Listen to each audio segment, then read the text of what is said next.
فرمانده خدافظ، خوش اومدی، بدرود بفرما، اسرائیل منتظره. برای سقوط این نظام امروز کل ایران متحده. تابلو شدیم داره بوش در میاد، خون شما سو جدول الان دیگه.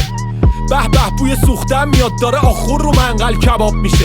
کشور رو سرتون خراب میکنیم، کشین فکر کردین ثواب میکنین. حالا مأمور عقده‌ای ترسیدی چرا پس؟ بگو چرا داری فرار میکنی ها؟ مردم ریختن تو خیابون، شورتتون آویخته است. جمشید پیش هم هستی و کلتون ما بیشتر.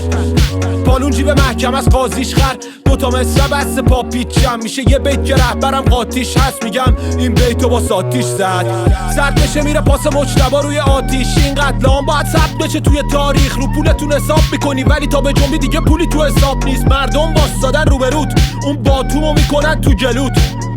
خیابونا مال ماست، روی زمین نمیمونه خونمون. میگیم امسال میده کشته سپاه، مرگ بر کل نظام. امسال میده کشته سپاه، مرگ بر کل نظام. امسال میده کشته سپاه، مرگ بر کل نظام. امسال میده کشته سپاه، مرگ بر کل نظام.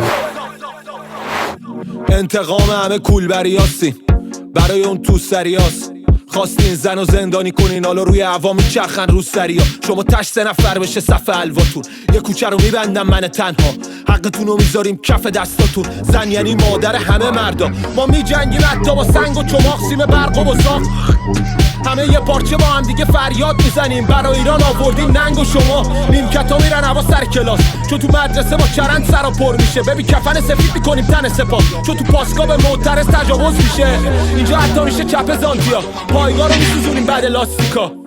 مردم کف خیابونن، طول منصورا کف آمریکا. سردلی این سری بد میخوری، شنیدم ترسیدی رفتی پلیس. هر اسمی که بهمون اضافه میشه در ازاش 5 تا سپاهی سر میبریم. امسال میده کشته سپاه، مرگ بر کل نظام. امسال میده کشته سپاه، مرگ بر کل نظام. امسال میده کشته سپاه، مرگ بر کل نظام. امسال میده کشته سپاه، مرگ بر کل نظام. بسیجی نظامی تیکه تیکتون میکنیم، سپاهی سدلی تیکه تیکتون میکنیم. بسیجی نظامی تیکه تیکتون میکنیم، سپاهی سدلی تیکه تیکتون میکنیم.